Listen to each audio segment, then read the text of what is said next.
Muy bien, pues gracias a Dios, hermanos, porque podemos continuar con el servicio de esta tarde. El día de hoy vamos a continuar también con nuestra serie de predicaciones que empezamos la semana pasada, la semana anterior. Hermanos, estamos desarrollando una nueva serie que se llama Avivemos nuestra fe. La palabra de Dios, hermanos, nos enseña que como hijos de Dios debemos de anhelar cotidianamente tener un avivamiento. ¿Algún día has tenido alguna relación, una amistad, un matrimonio con alguien, verdad? O simplemente en tu familia te das cuenta que las cosas, pues, como que no marchan bien, como que hay indiferencia, como que hay frialdad, como que ya no es el mismo trato, como que a veces parecemos extraños y decimos, híjole, tenemos que hacer algo para avivarnos, ¿no? Tenemos que hacer algo para avivar nuestra relación, para avivar nuestra familia o para avivar nuestra amistad. A veces tenemos amigos, pero no los hemos visto nunca o hace mucho tiempo, ¿no? Y decimos, oye, necesitamos tomarnos un cafecito, necesitamos vernos para avivar nuestra amistad. Lo mismo pasa con Dios. Muchas veces, como hijos de Dios, permitimos que nuestra relación con Dios se vaya enfriando, vamos a llamarlo así, vaya disminuyendo, se vaya apartando. Y eso se ve, eso se observa en la relación o en el trato cotidiano que tenemos con Dios. La palabra de Dios, que es la Biblia, entonces nos anima a ser cristianos que anhelemos avivar nuestra fe. Un tiempo de avivamiento, hermanos, es eso. Es un periodo en el cual nosotros estamos preocupados por reavivar la llama, el fuego que el Espíritu Santo hace o motiva en cada uno de nosotros para tener comunión con Dios. Sin embargo, hermanos, un avivamiento es más que un tiempo, es más que una temporada. No, el avivamiento debería de ser algo común, algo cotidiano en la vida del creyente. El cristiano debiera no de anhelar tiempos de avivamiento, sino de anhelar que toda su vida cristiana, su vida personal, toda la vida de la iglesia esté marcada por un continuo, ¿verdad? Por una continua relación, hermanos, que va creciendo. ¿Qué tenemos que hacer, hermanos, para que esa fe esté avivándose? Bueno, para que nosotros avivemos nuestra fe es necesario practicar una cosa, es necesario tener un tiempo de reflexión. Es necesario. ¿Qué necesito para tener un avivamiento personal o como iglesia? Es necesario un tiempo de reflexión. Acompáñenme a leer el Salmo capítulo 26, versículo 2. Y hoy vamos a ver qué es reflexionar, qué es una reflexión, qué se necesita, a qué nos lleva. Pero sobre todo vamos a ver algunos elementos en los cuales como hijos de Dios, hermanos, tenemos que aprender a reflexionar. Cada uno de nosotros. Vamos a ver el libro de Salmos, por favor, capítulo 26, versículo 2. Dice así la palabra de Dios: escudriñame. Y voy a subrayar, sé que la forma correcta es escudriñame, pero quiero hacer énfasis en una frase: escudriñame, oh Jehová, y pruébame, examina mis íntimos pensamientos y mi corazón. Hermanos, guarden un momento esa idea, guarden un momento ese pensamiento. ¿Qué es reflexionar o qué es una reflexión? Bueno, se dice que la reflexión es la meditación sobre hechos o circunstancias que realiza un individuo de forma voluntaria. Fíjense, es algo que yo busco, es algo que yo anhelo, es algo que yo deseo, no es algo a lo que alguien me obliga. Porque el avivamiento espiritual, hermanos, no es algo en lo que me tengo que sentir obligado. Muchas veces decimos, oye, ¿estás orando? ¿Estás leyendo la Biblia? ¿Estás yendo al templo? ¿Estás buscando a Dios? Ay, sí, o ya lo voy a hacer para que no me estés diciendo. No, es algo que yo anhelo. Es algo que deseo, es algo para lo cual no me tiene que estar correteando nadie. Eso, de hecho, la reflexión personal es eso, es algo que yo deseo. ¿Por qué? ¿Con qué propósito? Con el objeto de sacar conclusiones sobre ello.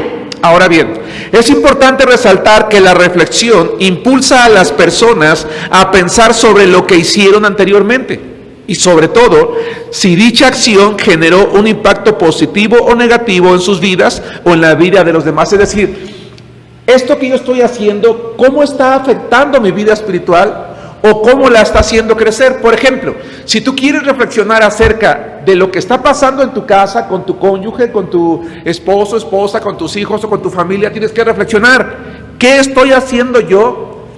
¿Cómo me he comportado para que estemos así nosotros? Casi siempre pensamos en lo que deben de hacer los demás. Casi siempre estamos buscando un culpable. No, reflexionar en la vida espiritual, en la vida familiar, en la vida personal, es pensar en lo que yo he hecho o he dejado de hacer. Bien, dice, el valor de la reflexión reside en recordar las palabras que se han dicho, para así saber qué tan bien estuvo decirlas. Reflexionar te facilita sentir arrepentimiento por haber actuado de cierta manera, haciendo posible obtener un aprendizaje de ello. Es decir, como cristiano, pienso en lo que he hecho o dejado de hacer y digo: esto que dije estuvo mal, esto que dije estuvo bien, esto que no realicé debí de haberlo hecho, o aquello que dejé pendiente, ¿verdad? Qué bueno que no lo hice. Bueno, para tener un avivamiento personal, y en la iglesia, necesitamos saber, hermanos, que cada uno de nosotros, como hijos de Dios, somos responsables de actuar. Casi siempre oramos y decimos: Señor, trae un avivamiento a nuestra iglesia, haz que nuestra iglesia despierte, haz que nuestra iglesia haga, haz. Y sí, Dios puede hacerlo, pero Dios no nos va a obligar a hacer nada que nosotros no querramos. Es decir, para que haya un avivamiento espiritual en la iglesia, yo necesito hacer lo que me corresponde, para que entonces Dios intervenga de manera gloriosa y su presencia se manifieste en la vida de cada uno de nosotros. La pregunta entonces en esta noche es: ¿cuándo comienza un avivamiento real y permanente en la vida de una iglesia? Cuando cada creyente, ustedes y yo, nos sentamos individualmente a reflexionar, a hacer un análisis personal de nuestra vida, de nuestro carácter, con base en lo que Dios dice, y estamos dispuestos a cambiar lo que sea necesario. Pero sobre todo, es cuando cada uno de nosotros se olvida de lo que no han hecho los demás para centrarse en lo que yo debo de hacer primero. Voy a leer de nuevo el pasaje. Escudriñame, oh Jehová. No dice escudriña al hermano, escudriña a mi esposo, escudriña a mis hijos, escudriña al pastor. No dice a mí. Ahora, ¿qué significa la palabra escudriñar? Hermano, tú y yo tendríamos el valor de ir delante de Dios y decirle hoy: Señor, escudriña mi vida. Hermanos, algunos de aquí somos padres. ¿Qué has sentido cuando has descubierto que alguno de tus hijos no era lo que tú te imaginabas? ¿Les ha pasado a alguien? Todos los papás decimos: no, es que yo tengo buenos hijos, no, mis hijos son los mejores. Y de repente viene alguien y te dice: oye, es que vi a tu hijo haciendo esto, y no, estás equivocado, nos enojamos, estás mal, ¿cómo crees? Mi hijo no es capaz. Pero cuando tú lo descubres, es más, ese hijo no viene contigo y te dice: mamá, pregúntame qué he estado haciendo. Especialmente cuando hace algo mal, ¿o sí? No, el cristiano debiera de ser una persona que va con Dios: Señor, examina mi vida a profundidad. Eso significa escudriñar, pero dice: escudriñame, oh Jehová. Es decir, conforme a tu palabra, como tú lo veas. A veces nos escudriñamos y sacamos las siguientes conclusiones: bueno, por lo menos yo no estoy tan mal como la hermana, yo no estoy tan mal como el hermano, yo no estoy tan mal como los vecinos, no estoy tan mal como los demás. Me comparo y siempre con los que están peor que yo. ¿Por qué no digo: yo no estoy tan bien como esa señora, yo no estoy tan bien como ese señor, no estamos tan bien como ese matrimonio? Nunca hacemos eso, ¿verdad? ¿Por qué? Porque nos queremos justificar. Pero cuando vamos con Dios, que es perfectamente santo, no hay comparación. Y el salmista va con Dios y le dice: escudriñame, le dice: pruébame, le dice: examina mis íntimos pensamientos y mi corazón. Es decir, Señor, busca lo que haya en mí que no te guste, purifícalo, ponme a prueba, pon a prueba mis pensamientos más íntimos, mis sentimientos más profundos. En más de una ocasión, hermanos, como pastor he dicho que hay cosas que me dan temor. ¿Qué encontraría Dios en mí hoy si le digo examina lo más profundo de mis pensamientos, lo más íntimo de mi ser?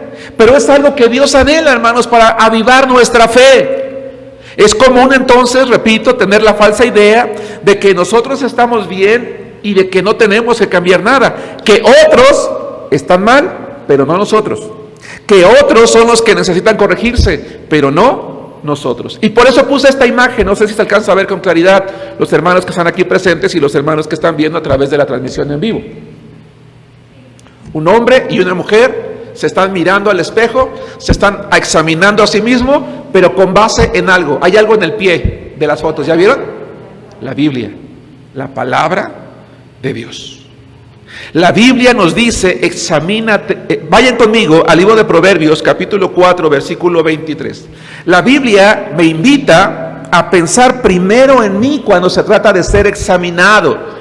Si es que tú y yo, hermano, amamos a Dios, amamos a Cristo, debemos de anhelar un avivamiento personal, un avivamiento de nuestra iglesia. Pero para que una iglesia se avive, necesito escudriñarme a mí mismo con base en la palabra de Dios para ver si estoy haciendo su voluntad, y le pido que purifique todo aquello que a Él no le agrada, porque yo quiero agradarle a Él. Porque yo sé que si yo agrado a Dios, voy a agradar a mi hermano, voy a agradar en casa a mi esposa, voy a agradar a mis hijos. Al rato vamos a hablar de 3 áreas en las cuales tenemos que escudriñarnos. Estamos aprendiendo primero que empieza por quién. Por ti, por mí. Dice Proverbios capítulo 4, versículo 26. Examina la senda de los pies de tu vecino. Examina la senda de tus hermanos en la iglesia. No, examina la senda de tus pies. Tú, ¿qué estás haciendo tú con tu vida? Y todos tus caminos sean rectos. Necesitamos examinarnos detenidamente para ver cuáles son las causas de nuestras faltas, de nuestros errores, de nuestros pecados, de todo aquello que no está bien, de la falta de madurez, de la falta de compromiso. Hermano, cuando tú vas al médico, entras con él, doctor, buenas tardes, ¿cómo está? ¿Qué tal, señor, señora? ¿Cómo está? Buenas tardes. Mire, le voy a hacer esta receta y quiero que se tome esto y esto y esto. ¿Eso hace? Te pregunta, ¿qué lo trae por acá? ¿Qué tiene? ¿Qué le duele? ¿Qué siente? Ah, no, pues mire que últimamente me he estado mareando mucho, me duele mucho el estómago, me duele la cabeza. ¿Tuvo algún golpe? ¿Algún accidente? ¿Le han diagnosticado alguna enfermedad antes? Ah, bueno, mire, soy hipertenso, soy diabético, creo que me contagié de COVID o estuve en contacto con... Ah, bueno, mire, a ver. Y entonces empieza a identificar cuál es el origen de lo que tú y yo estamos sintiendo, y una vez que determine el origen de lo que tú y yo estamos sintiendo, ¿qué es lo que hace? Nos da un tratamiento con el propósito de que nosotros lo llevemos a cabo, lo tomemos de principio al fin para poder recibir la salud que estamos necesitando. ¿Qué necesitará un creyente que examina su vida y encuentra que hay algo que es incorrecto? Corregir.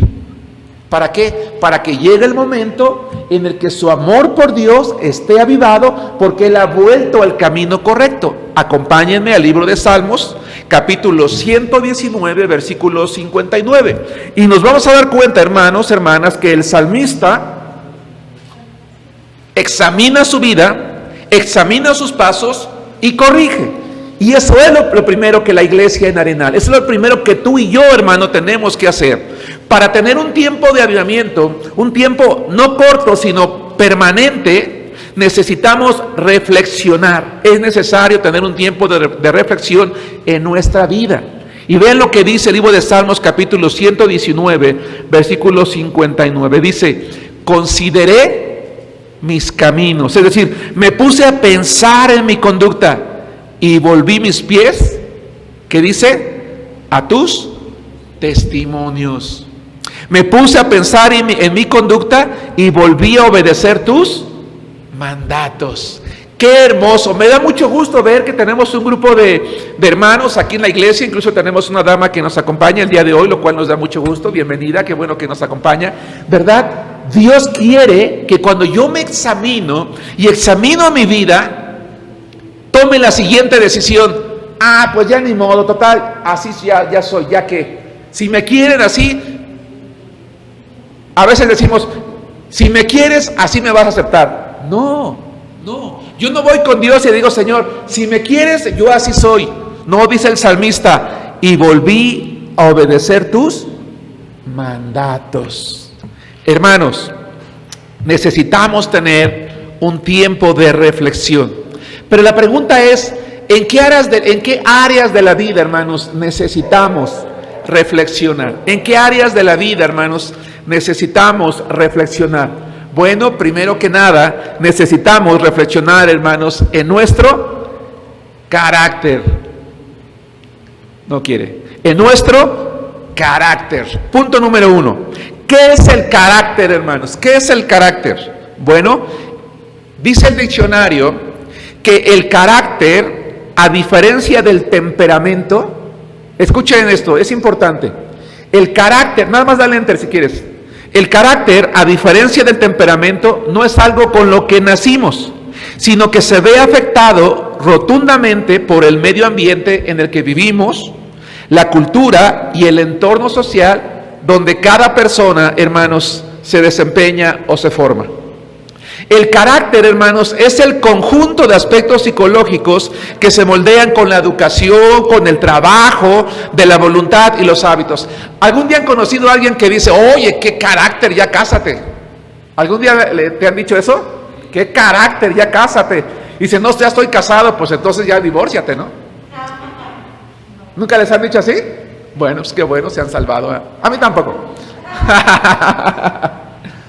¿No? Uy, qué carácter. O dicen, no, ¿qué comiste, no?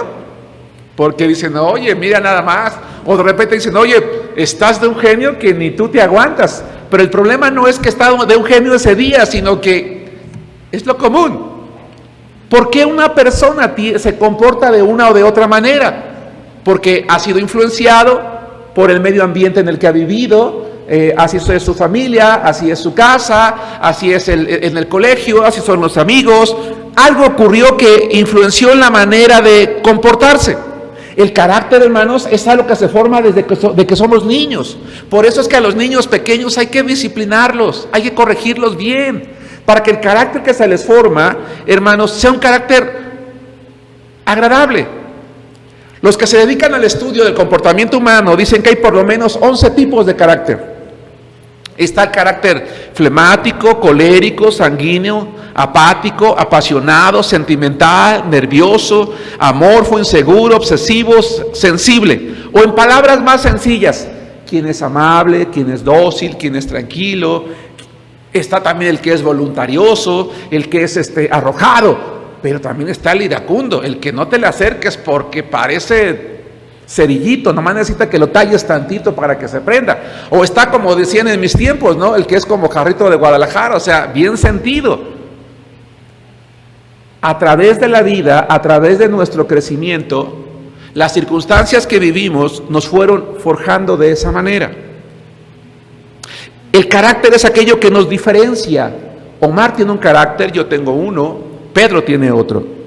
Es el resultado del aprendizaje social, los cuales están relacionados con los hábitos de cada individuo. Hay personas de un carácter bonito y agradable, pero hay otros que son muy difíciles. ¿Sabes cómo se arregla, hermano? Záfale de atrás el HDMI y vuelve solo a conectar. Así se arregla otra vez. Hermanos, pero hay personas cuyo carácter es fuerte, es feo. Y a veces llegamos a Cristo, llegamos a la iglesia y creemos que podemos continuar con ese mal carácter, pero no es así. Pero cuando pasa el tiempo y alguien nos dice, oye hermano, es que cuida tu carácter, tú no deberías de ser así. Decimos, es que eso ya no lo puedo cambiar. No es cierto. El mal carácter es algo que se puede cambiar. Vayan conmigo al Evangelio de Marcos, capítulo 3, versículo 17. Marcos capítulo 3, versículo 17, y vamos a hablar de dos hermanos que se convirtieron en apóstoles de Jesucristo. Estos hermanos tenían un carácter impresionantemente fuerte. Marcos capítulo 3, versículo 17. El carácter no termina de formarse sino hasta el final de la adolescencia, y aunque es muy difícil cambiarlo, no es imposible. Vamos a ver lo que dice Marcos 3, 17. A Jacobo, hijo de Zebedeo, y a Juan, hermano de Jacobo, es decir, dos hermanos, a quienes apellidó Boanerges, esto es, hijos del trueno. Hermanos, entre los hombres que se acercaron con Jesucristo, Jesucristo escogió a 12 apóstoles. ¿Sí han oído de los apóstoles todos, verdad? De esos 12 apóstoles había dos hermanos, Jacobo y Juan, que tenían un carácter que cuidado. ¿Saben cómo los llamó Jesús a causa de su carácter? Boanerges. Y Boanerges significa hijos del trueno. Así que imagínate el carácter de esos hombres. Pero estos hombres vienen a Jesucristo y lo siguen. Y se convierten porque creen en el evangelio que él ha predicado. Esta frase Boanerges describe hombres impetuosos, de carácter impulsivo, incluso ambicioso. Dos ejemplos. En una ocasión Jesucristo va a una ciudad llamada Samaria. Los judíos y los samaritanos nada más no se podían ver ni en pintura.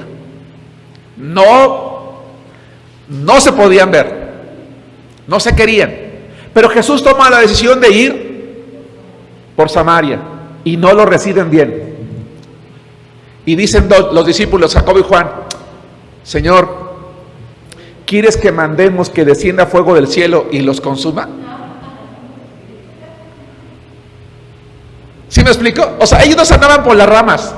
Señor, ¿quieres que oremos para que tú los castígalos? No, ¿quieres que oremos para que caiga fuego del cielo y los consuma? ¿Sí te imaginas? En otra ocasión está con Jesús. Oye Jesús, mandan a su mamá. Oye mamá, convence a Jesús de lo siguiente. Dile que en su reino mi hermano se asienta a su derecha y yo a la izquierda. Qué convenencieros, ¿no? Eran Boanerges, eran de carácter impulsivo, arrojado, tempestuoso. Y uno podría decir, no, estos hombres no van a cambiar nunca. Pero ¿qué creen? Siguieron a Jesús. ¿Y qué creen que hizo Jesús con ellos? Acompáñenme a Hechos capítulo 12, versículo 2. Cuando una persona entiende, cuando un cristiano entiende que es necesario tener un tiempo de reflexión, se examina a sí mismo, examina su carácter. Y si su carácter está siendo impulsivo, su carácter está siendo tempestuoso, su carácter está siendo de una manera pues poco soportable, tiene que examinar su relación con Dios por medio de Jesucristo. Porque cuando una persona se relaciona con Cristo, Él nos cambia a tal punto de que estamos dispuestos a dar nuestra vida por los demás, por Dios. Dice Hechos capítulo 12, versículo 2. Y mató, se está refiriendo a Herodes, a espada a Jacobo, hermano de Juan. Hermanos, Jacobo se entregó de tal manera a Cristo, amó de tal manera a Cristo, su carácter cambió tanto, se entregó de tal forma al evangelio, que Herodes lo mandó matar a causa de su entrega. Pero vamos a ver Juan capítulo 20, versículo 2, es decir, vamos a hablar de su hermano Juan. Y vamos a ver con el tiempo cómo se le llamó a Juan. Dice lo siguiente. Si lo vas a abrir, hermano, está en la carpeta de mis descargas. Ok. Dice así, Juan capítulo 20, versículo 2. Entonces corrió y fue a Simón Pedro y al otro discípulo, aquel al que amaba Jesús, y les dijo, se han llevado del sepulcro al Señor y no sabemos dónde le han puesto. Hermanos, está hablando de Juan. ¿Cómo era el apóstol Juan? Era amoroso, era tierno, era amable, se recostaba, ¿verdad?, cerca del Señor Jesús para escucharlo, para atender lo que Él decía. ¿Qué pasó con estos hombres, hermanos? El venir a Cristo moldeó su carácter, dejaron de ser hombres impulsivos y tempestuosos para convertirse en hombres amables, tranquilos, mansos, es decir, que sabían controlarse, humildes. Qué maravilloso sería que nosotros que estamos aquí y los hermanos que están viendo a través de la transmisión en vivo por internet, hiciéramos una reflexión de nuestro carácter y que si en un momento de honestidad reconocemos que no ha cambiado, nos entreguemos de tal manera a Cristo para que Él quite de nosotros lo intempestuoso. Muchos problemas en nuestro hogar, hermanos, son provocados por nuestro mal carácter. Esa es la verdad. Muchos problemas en nuestra familia son provocados por la manera tan rápida, tan impulsiva en la que yo reacciono. ¿A poco no? Muchos hijos jóvenes, muchas señoritas se han ido de casa. ¿Por qué? Pues si te quieres ir, lárgate, la puerta está bien. Es más, vete. Y cuando se va, estamos llorando, estamos arrepentidos. Y decimos, ¿por qué dije eso? Hermanos, Jesús moldeó el carácter de estos hermanos y quiere cambiar el nuestro. Si con sinceridad, escucha esto, hermano, hermana, si con sinceridad reflexionas en tu carácter, ¿qué encontrarás? ¿Que eres sensible, noble o apacible? ¿O por el contrario, que soy violento, iracundo, áspero, ofensivo, intransigente, injusto o crítico con los demás? Si es esto segundo, ¿qué tengo que hacer? Tengo que pedirle al Señor que moldee mi carácter. Quiero aclarar una cosa.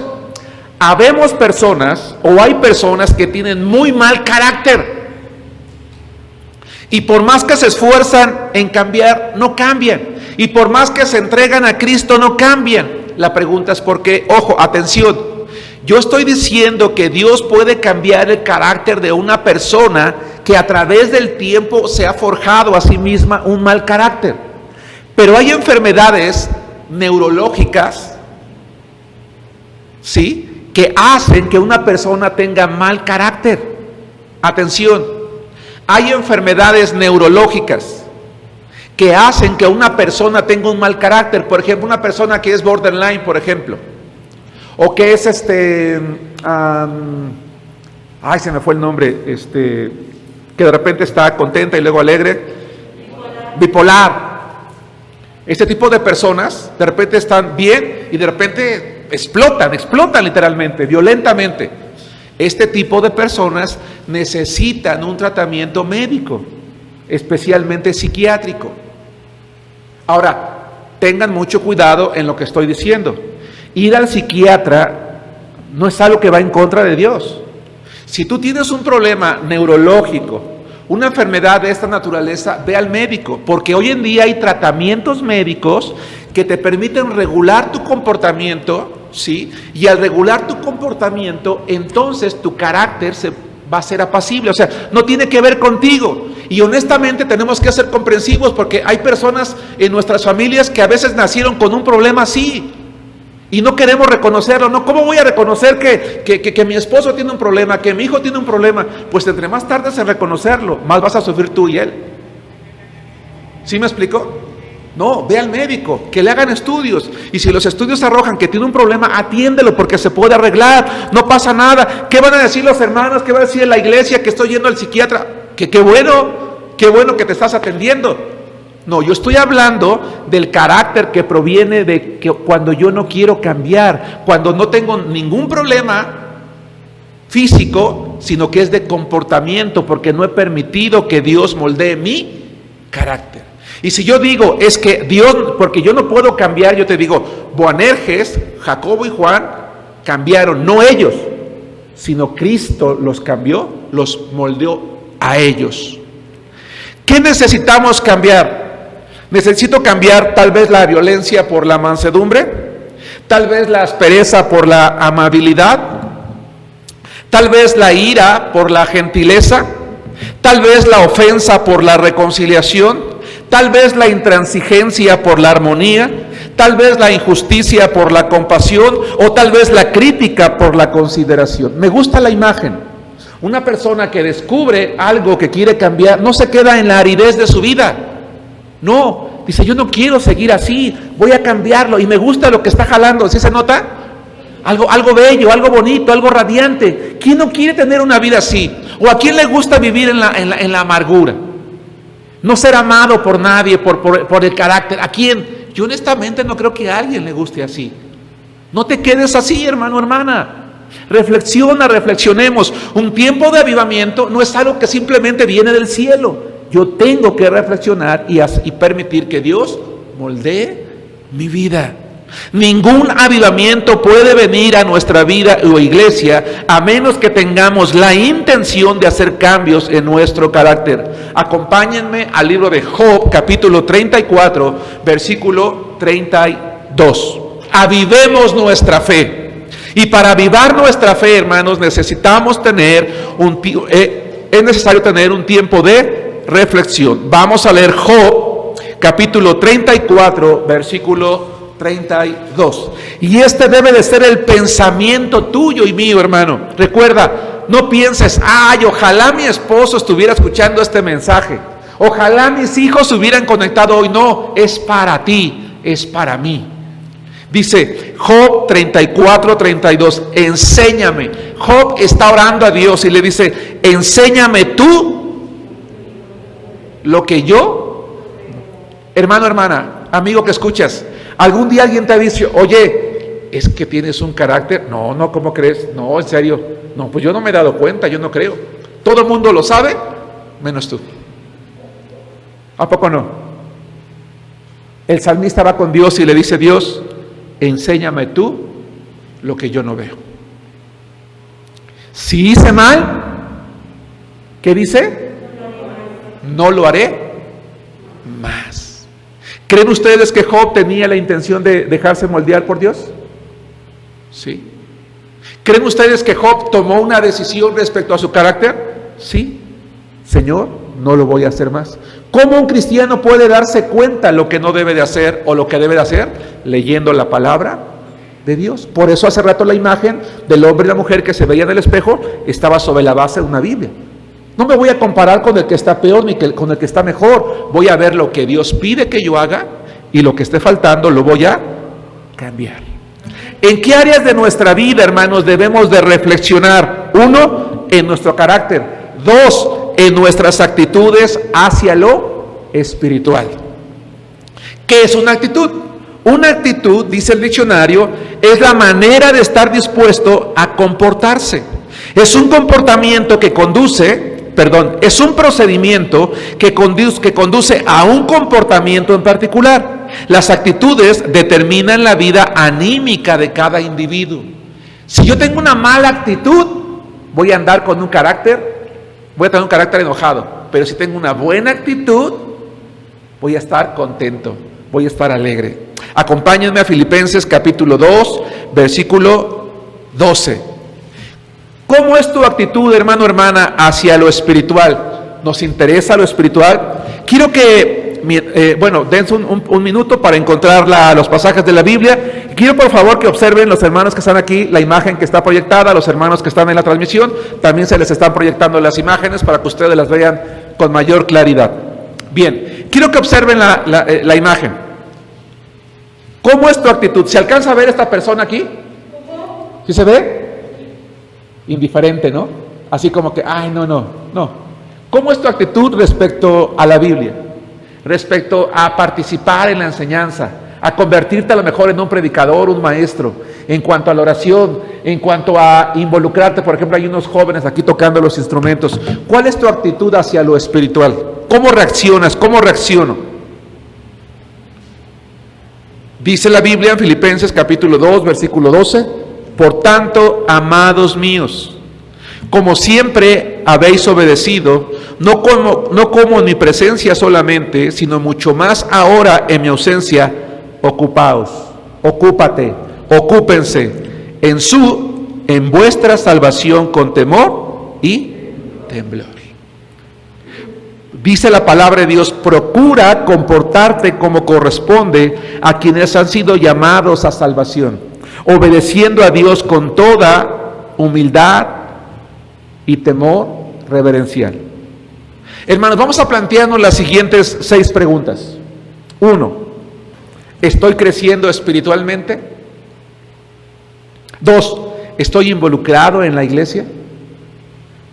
3, ¿he aprendido a confiar en Dios?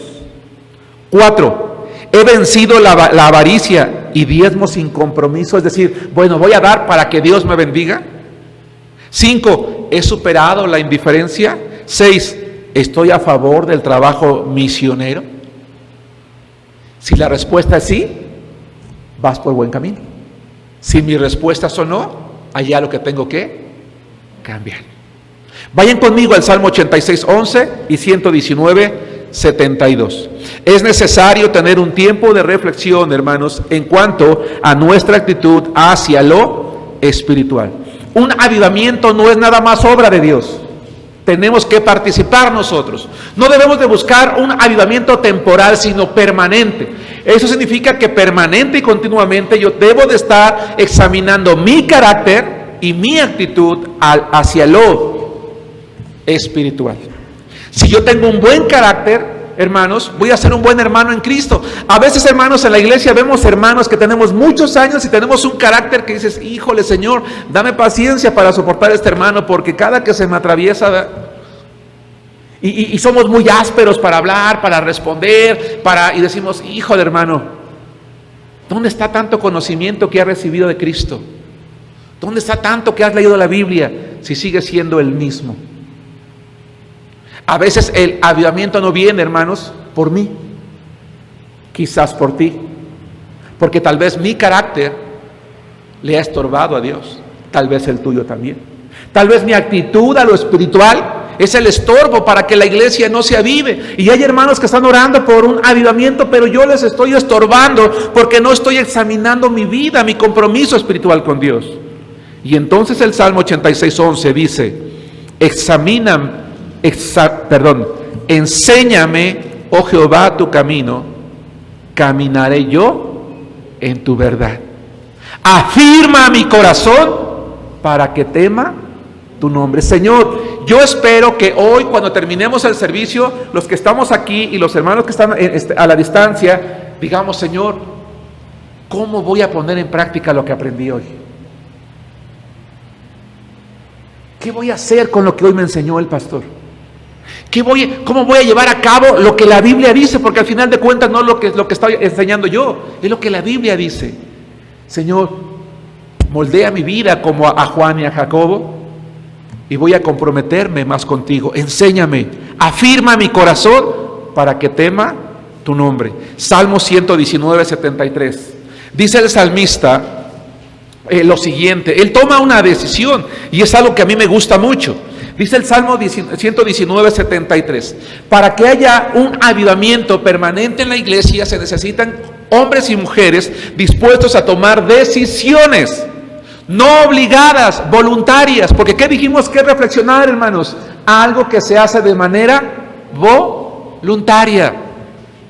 Tus manos me hicieron y me formaron, dice el salmista, hazme entender y aprenderé tus mandamientos. Es que yo no leo la Biblia porque se me hace muy difícil de entender. Bueno, léela, acércate con el pastor, con algún hermano, con alguna hermana. Oiga, hermano, ¿qué significa este verso? ¿Qué quiere decir aquí? No lo puedo entender.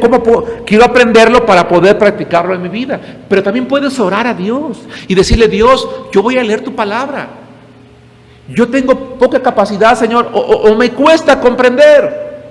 ¿Puedes darme la capacidad de aprender para obedecer tu palabra? Y 3, es necesario tener un tiempo de reflexión. 1, en el carácter. 2, en nuestras actitudes hacia lo espiritual. Y 3, en nuestra familia. Acompáñenme a Colosenses 3, 18 al 21. Me parece uno de los pasajes más completos en la Biblia respecto a lo que Se trata de la familia.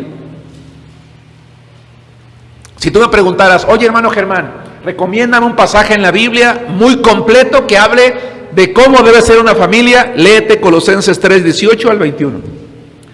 Hermanos, sinceramente podía yo predicar un mensaje por cada uno de estos versos. Así de profundo es lo que enseña este pasaje, pero no lo vamos a explicar así, vamos a ver de manera general. Es necesario tener un tiempo de reflexión en nuestra familia para que haya un avivamiento. Estoy por terminar, hermanos. Dice la palabra de Dios, casadas, hey hermana, no levantes tu mano, pero ¿cuántas casadas hay aquí? ¿Cuántas casadas hay en casa? Estén sujetas a sus propios maridos como conviene al Señor. ¿Quieres saber qué significa estar sujetos? Entra a nuestra página de internet, allí hay una predicación que habla, pero te lo adelanto un poquito. No significa que te debe de someter, que te debe de ofender, lastimar, que debe de abusar de ti. No, no. Estar sujeto es que seas una mujer que obedece a Dios y que procura que la vida en casa con tu marido sea una vida agradable.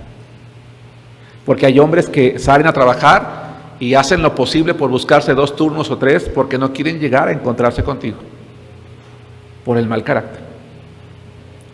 Pero si es una mujer hermosa, apacible, y me refiero a hermoso en carácter, en comportamiento, eres una mujer bella en todo el sentido de la palabra, tu esposo va a llegar a casa y se va a sentir feliz y contento de estar contigo. Va a tener paz en su hogar.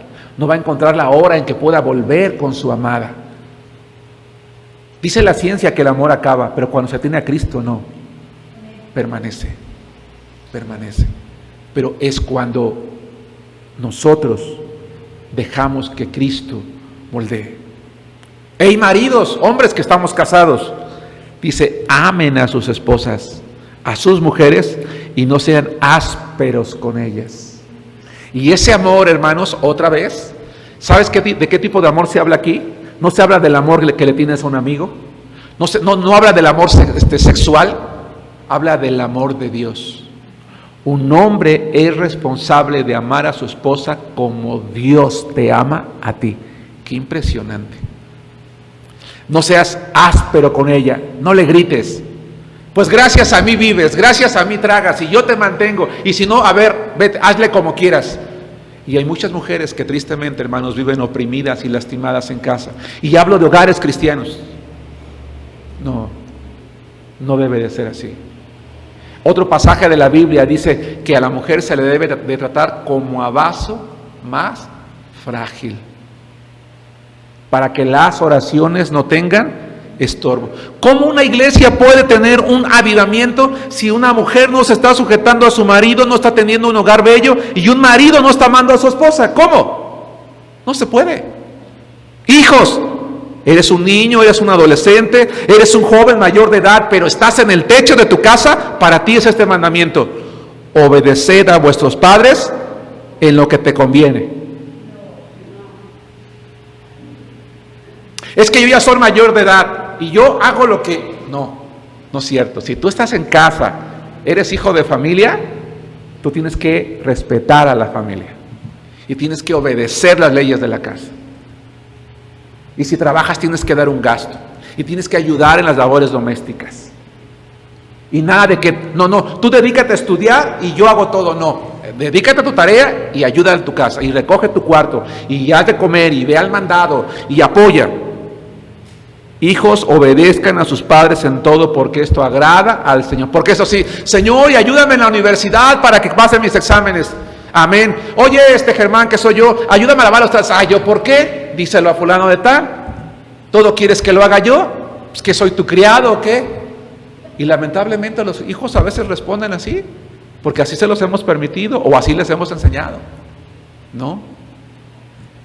Padres, a ti y a mí, hermano, hermana, no exasperen a sus hijos para que no se desalienten. Es decir, hay que educarlos con disciplina, sí, pero no con maltrato. ¿Sí? Con mano fuerte, pero no con rudeza, con amor. Dice, para que no se desalienten. Hermanos, tenemos que plantearnos las siguientes preguntas. ¿Estoy gobernando a mi familia con valores espirituales? ¿Los contagio de mi deseo de servir a Cristo? ¿Estoy obedeciendo y ejerciendo con gozo el rol que me corresponde? Es decir, con gozo soy la mujer casada, soy el marido, soy el hijo o soy el padre.